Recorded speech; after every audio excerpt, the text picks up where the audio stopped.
No doubt about that. And finally, Pete, let's talk about Leeds. They're interested in Eliezer Mayenda in January. Do they still have funds from all the summer sales to spend on a number 9 this winter?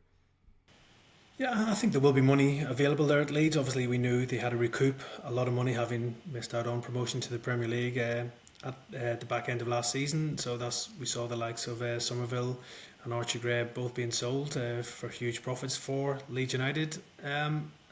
Obviously, Mayenda is an interesting one. He's had a decent start to the season at Sunderland. I think he's got 2 goals and 2 assists. But he had a spell on loan at Hibs last year as well, so he's found a bit of favour with Sunderland this season, who have made a great start to the season. So I'm sure Sunderland won't be sort of considering any departure for Mayenda right now, especially themselves didn't bring in a number 9 really at the end of the summer transfer window. They were in for a number of players.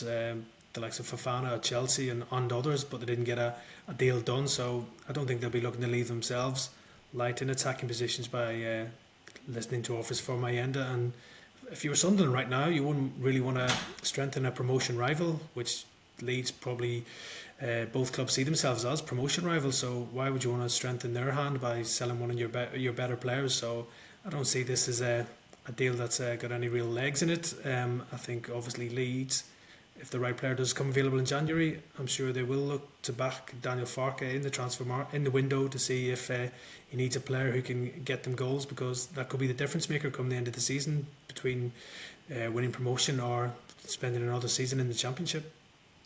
And Paul, is that how you feel? It leads, obviously off to a great start, but are they a true goal scoring number 9 away from being a promotion favorite? Obviously, Bamford has been kind of lacking goals as of late.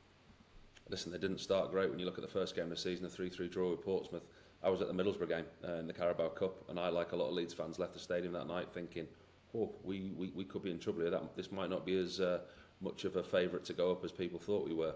They got pulled open far too easily by Middlesbrough, but you've got to give Daniel Farke credit. Went to West Brom, got a decent 0-0 draw. Okay, it wasn't the most entertaining game. Didn't create much, but didn't concede. And then won the 2 Yorkshire derbies 2-0. So after that really poor performance against Middlesbrough, he's got 3 clean sheets back to back and 2 wins out of 3 in potentially very difficult games in a squad that's had the heart ripped out of it. Listen, they've brought in over 100 million into the club and they've not spent a lot. And I think Manus Solomon is a very good recruitment. I think he's going to be a good player for them. They've got him on loan from Tottenham. You wonder why it would seem that they're stripping so many assets from the side when FFP and PSR isn't that bad. And then you look at the sponsorship with the Red Bull that have come in. The Red Bull want more. Are they looking to sell to Red Bull? They're looking to sell to others, which you would look at and think, well, why have they brought so much in without spending? I would like to see them bring in a number 9. I don't think Mayenda's the answer. I think he's 19 years old, as Pete said. He was on loan at Hibs last year. He only had 2 appearances at Hibs last season. He's kind of hit the ground running at Sunderland this season, got a little bit of noise around him.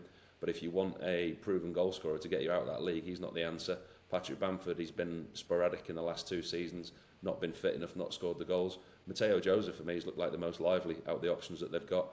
And I think I'd rather play with Matteo Joseph rather than bring Mayenda in. I think he could do a job there. Pirro looks at times that he could do a job with Pirro, with Matteo Joseph, with Patrick Bamford. I think they've got enough there, and I don't think Mayenda plays in front of either of those 3 anyway. So if you're going to get a striker to get you out of this league, go and get a proven one. They were looking at Smodics. That was the type of player. That's the type of player they want. You don't go and take a risk on a 19-year-old that's not really cut his teeth at that level yet. If you want a top striker to get you out of the league, go and get one and pay proper money for him.